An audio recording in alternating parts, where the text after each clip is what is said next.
Hello friends, स्वागत है आप लोगों का हमारे यूट्यूब चैनल सिर्फ स्टडी हब में। तो आज के इस वीडियो में हम लोग पढ़ने वाले हैं क्लास 12th का चैप्टर 1, जिस चैप्टर का नाम है Indian civilisation and culture.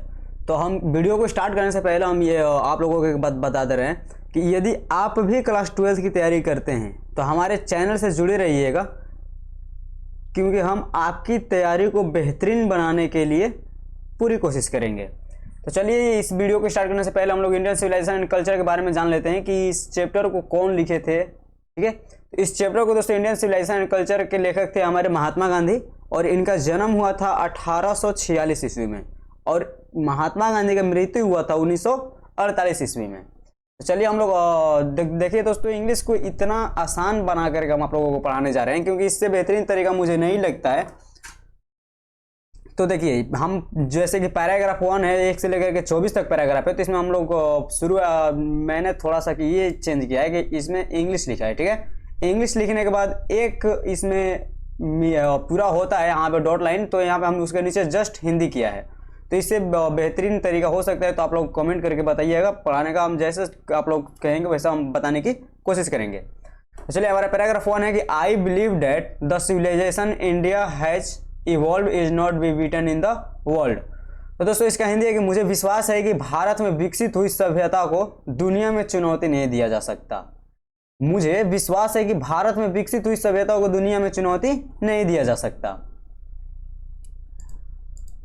Paragraph 2 है दोस्तों कि nothing can equal the seeds sown by our ancestors. तो दोस्तों एंसेस्टर्स मतलब पूर्वज होता है, और ये आप लोगों को क्लास 12 की अगर तैयारी करना है इंग्लिश की बेहतरीन तरीके से, तो आप लोगों को सबसे पहले वर्ड मीनिंग की रटना होगा। ठीक है, तो वर्ड मीनिंग को रटना है तो आप लोग वीडियो के नीचे लिंक दिया गया है, उस व्हाट्सएप पे आप लोग व्हाट्सएप पे हाई या फिर कुछ भी मैसेज करते हैं, तो मैं आप लोगों को इस वीडियो का जो है इंडियन सिविलाइजेशन एंड कल्चर का PDF आप लोगों तक पहुंचा दूंगा।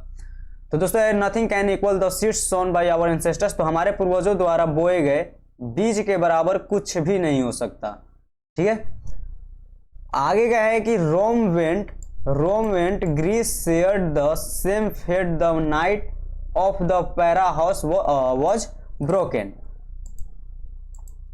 तो दोस्तों रोम बर्बाद हो गया, ग्रीस का भी वही हाल हुआ, फारोह का बल टूट गया। अगला है कि Japan has become westernised of China nothing can be said. तो इसका हमारा हिंदी हो जाएगा दोस्तों कि जापान पश्चिमी सभ्यता के रंगों में रंग गया, चीन के बारे में कहा ही नहीं जा सकता। यानी कि रोम बर्बाद हो गया, ग्रीस का भी वही हाल हुआ, फरोह का बल टूट गया, जापान पश्चिमी सभ्यता के रंगों में रंगा गया, चीन के बारे में कहा ही नहीं जा सकता।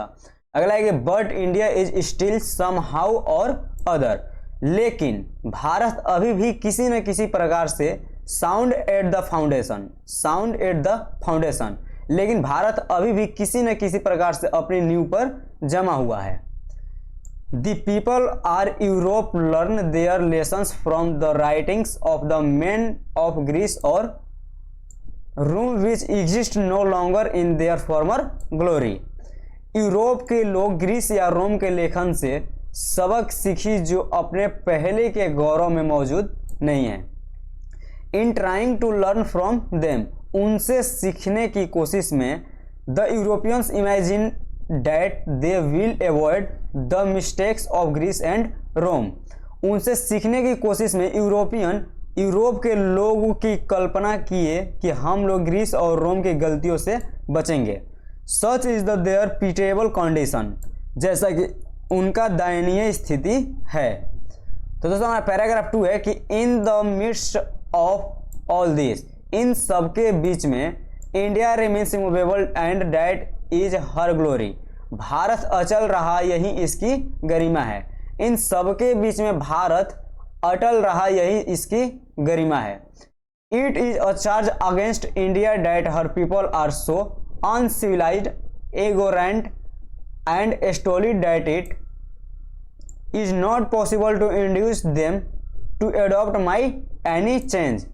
तो भारत के विरुद्ध आरोप लगाया जाता है कि इसके लोग इतने असभ्य, अज्ञानी और भावहीन हैं कि उन्हें किसी भी प्रकार के परिवर्तन के लिए राजी करना संभव नहीं है। It is a charge really against our merit. वास्तव में यह यूरोप हमारे गुण के विरुद्ध है। What we have tested and found true on the anvil of experience we dare not change. जिसे हम अनुभव के निहाई पर परखा और सही पाया, हमें बदलने की साहस नहीं है। Many thrust their advice upon India and she remains steady. कईयों ने भारत पर अपनी राय दिए पर हम अटल रहे। This is her beauty, it is the sheet anchor of our hope. यही हमारी खूबसूरती है, यही हमारी आशा की रक्षक है। पैराग्राफ 3 है कि civilization is that mode of conduct which points out to man the path of duty. सभ्यता चाल चलन है जो इंसान को कर्तव्य की राह दिखाती है। Performance of duty and observance of morality are convertible terms. कर्तव्य का प्रदर्शन और नैतिकता का पालन परिवर्तनीय नियम है। To observe morality is to attain mastery over our minds and our passions. नैतिकता का पालन करना हमारे मन और हमारे इच्छा पर काबू प्राप्त करना है। So doing we know ourselves. ऐसा करने से हम स्वयं को जानते हैं। नैतिकता का पालन करना हमारे मन और हमारी इच्छा पर काबू प्राप्त करना है। ऐसा करने से हम स्वयं को जानते हैं। The Gujarati equivalent for civilization means good conduct.